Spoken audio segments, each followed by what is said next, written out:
Good morning and happy motivational Monday, groovy citizens. I hope you all had a wonderful weekend. My weekend was great. Didn't last long enough, but it never does. But guess what? The beauty of it is we can look forward to another one that'll be here in the next, 4 days? So 4 or 5 days, depending on if you count the day or not. But I am looking forward to it, not rushing it, but I'm always looking forward to it. So let's jump right on into today's topic, which is your tomorrow is already fixed. Y'all, when I tell you, this just blessed me tremendously. And I thought, you know what, let me share it with you all. But let me say it one more time. Your tomorrow is already fixed. And so the quotes that I'm going to be sharing with you is by Bishop T.D. Jakes. And he says, your tomorrow is already fixed. You're down on your knees crying about how I'm going to make it. What am I going to do? How can I get there? I don't see the way. I don't have enough. And God said, shut up. Oh, y'all, that was powerful. When he said that, I just felt that all in my spirit. God said, shut up. Can you imagine? I got it. Did you know God has designed the future for you? Come on now. And he's already got the right material in mind. The right weight, the right time, the right place, the right moment, the right way. And if you, here it is.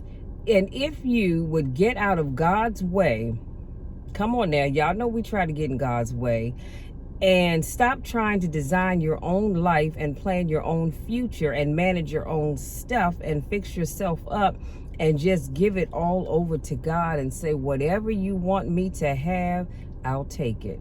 Whatever you want me to think, I'm ready for it. I'll move to it. Whatever you design for me, I'll go for it. So if you would step back, that would be faith. Come on now. We're going to unpack this a little bit more, but that would be faith. But because you got your mouth in God's design, that's not faith. So if faith was so important, how do I get it? Faith, as you know, and it's in the word, comes by hearing, and hearing by the word of God. Wait a minute. So if I'm going to have faith, I got to protect what I hear, right? Ask yourself that, right? So I got to shut down all these voices, external and internal. Because some of y'all got some voices in your mind that's telling you to do some things that are contrary to what God has told you to do. Or I should say contrary to what you know you should do. So if I'm sick in my thinking, I'm going to be sick in my results.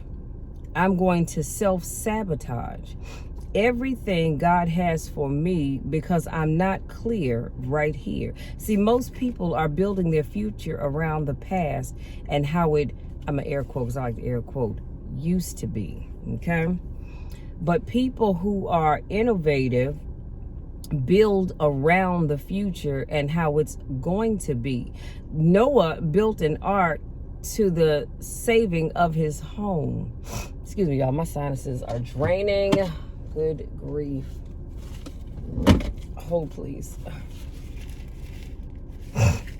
Okay, I'm sorry about that.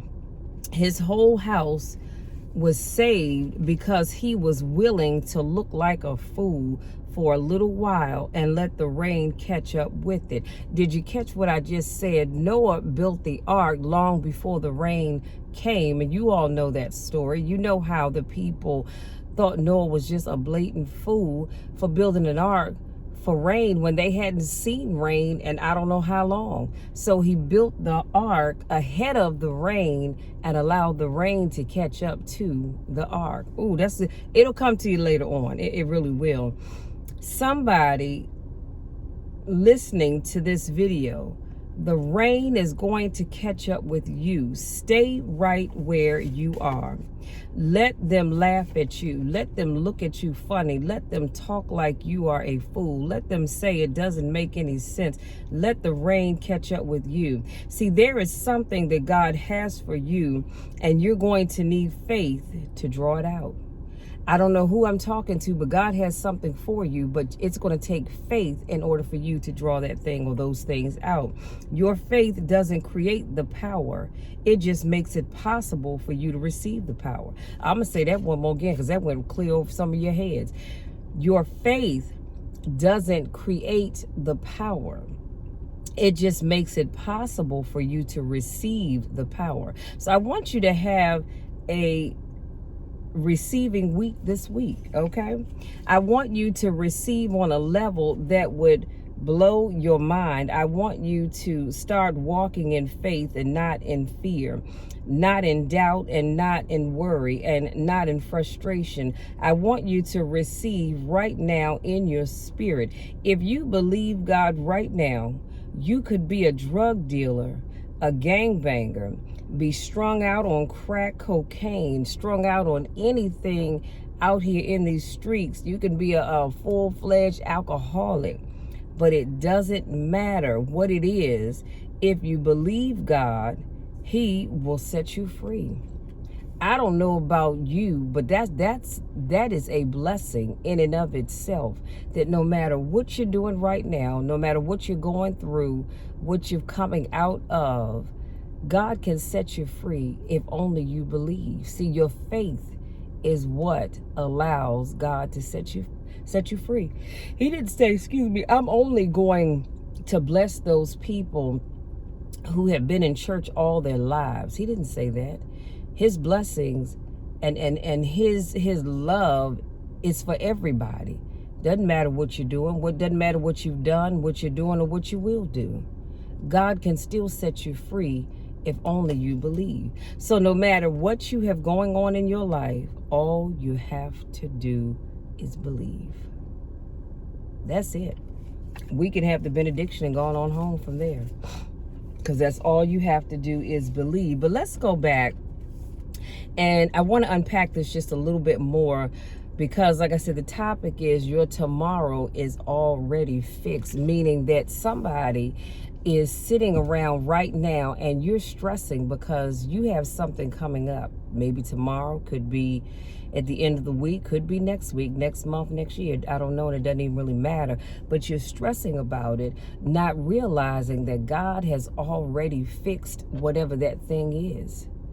Your tomorrow, i.e. any day but today, has already been fixed. God has already worked that thing out. Some of you have some wayward children that have been acting like they have just lost their minds. They act like they didn't have the proper upbringing, and you're sitting here and you're worrying about it, you're crying about it. And I'm not saying that you should not worry about your children. That's just normal. As a parent, that's what we do. Okay, let's just keep it real. That's what we do.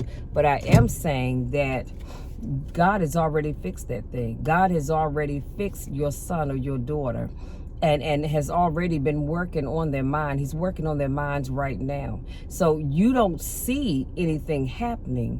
So you've discredited what I'm saying. But let me tell you something. God is already working on them. Do you remember where you were or what you were doing when God was working on you, and you finally decided to just say, all right, Lord, I'm going to throw up my hands and I'm going to trust that you are going to fix this situation? Do you remember that? See, because I wasn't there, so I can't say that I remember it, but you should. And you know that if God fixed your situation, come on now, He can fix somebody else's. Why do you think God would fix your neighbors but leave you hanging out there still wondering and waiting and hoping and praying and all that other good stuff? No, God, He works on all of us. He gives all of us a chance, He gives all of us an opportunity. But you have to believe it. You have to stop living. I talked about that not too long ago. You have to stop living in the past. Whatever I said to you 5 minutes ago is in the past. I can't change it. I can't take it back. I can apologize for it, but I can't change it or take it back. So it's the past. So all I can do now is live from right here as I move forward with the rest of this car conversation, as I speak life into you. But so you get where I'm going with that. It's the same thing in life. Okay, so maybe you had some time that you spent on the corner selling your wares, if you will, and you know that was not of God, and you think, well, nothing great is going to happen for me or to me because of the life I had prior to being where I am now. But honey, that was the old you. That's not who you are now. Excuse me, y'all. That is the old you. That is not who you are. You are a changed individual. You are living your life as a changed individual. Stop worrying about the past. I'm going to tell you what Marvis May, God rest his soul, he used to say, he said, you know, every now and then it's all right to glance over your shoulder to see how far God has brought you from. He said, but that's all you do. He said, you don't stand there staring at the past. You just glance and you turn around and keep moving forward. So I don't know about you, but I love when I can look back or glance back to see how far God has brought me from. But then I keep moving because I'm thankful I'm not that person anymore, or I'm not in that situation anymore. I've moved on. I'm doing some bigger things, some better things.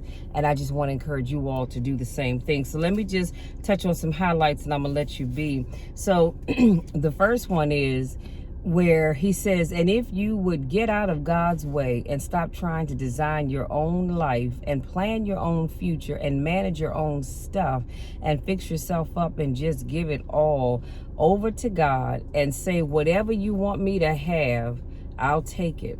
Whatever you want me to think, I'm ready for it. I'll move to it. Whatever you design for me, I'll go for it.